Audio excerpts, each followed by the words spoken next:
गेले तुमचा चौथा दिवस आहे, पुढची रणनीती कशी असेल, म्हणजे काय हे आंदोलन सुरू ठेवणार आहात की कसं? जोपर्यंत MPSC ऑफलाईन परीक्षेचा निर्णय घेत नाही तोपर्यंत हे आंदोलन सुरूच राहील.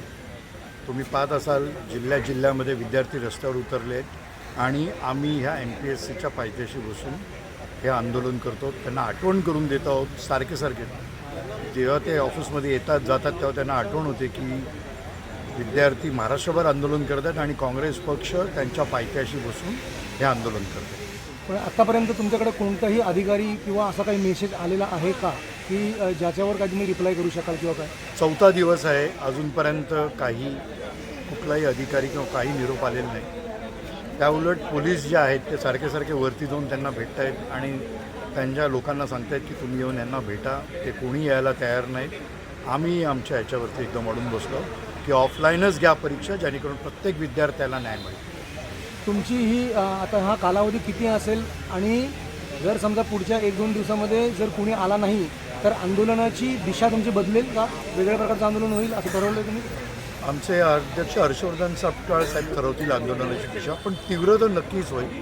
कारण आत्तापर्यंत आम्ही गांधी मार्गाने संयमाने शांततेने इकडे बसलेलो आहोत आणि आमचा तोच हेतू आहे की हे शांततेने आंदोलन चालावे आणि त्यांनी त्यांचा निर्णय बदलावा. तुम्ही काही संपर्क करण्याचा प्रयत्न केला? आम्ही त्यांना ह्या आंदोलनाला बसण्या अगोदर फोनवर, व्हॉट्सअपवर आणि पत्राद्वारे विमानवर साहेबांना संपर्क करण्याचा आमच्या धनंजय शिंदे साहेबांनी प्रयत्न केला होता, परंतु तो निष्फळ ठरला.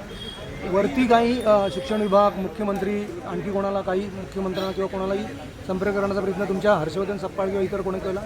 बंटी पाटील साहेबांनी हा विषय असेंब्लीमध्ये विचारला होता, परंतु प्रश्न एक विचारला आणि त्यांना उत्तरच वेगळी दिली गेली.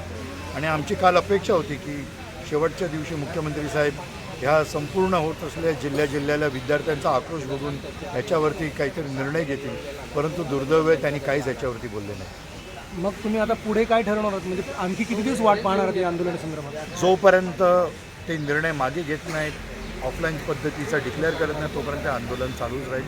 आमचे राहुल गांधींनी छात्रों की गूंज म्हणून ह्याच्या अगोदरच म्हणजे 15 दिवसापूर्वीच हा कार्यक्रम डिक्लेअर केला होता.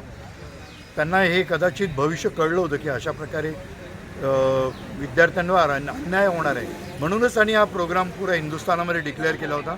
आणि हा सुद्धा त्याच कार्यक्रमाचा एक भाग आहे की जे छात्र आहेत त्यांचे विद्यार्थ्यांचे जे प्रश्न आहेत ते काँग्रेस पक्ष रस्त्यावर घेऊन उतरणार.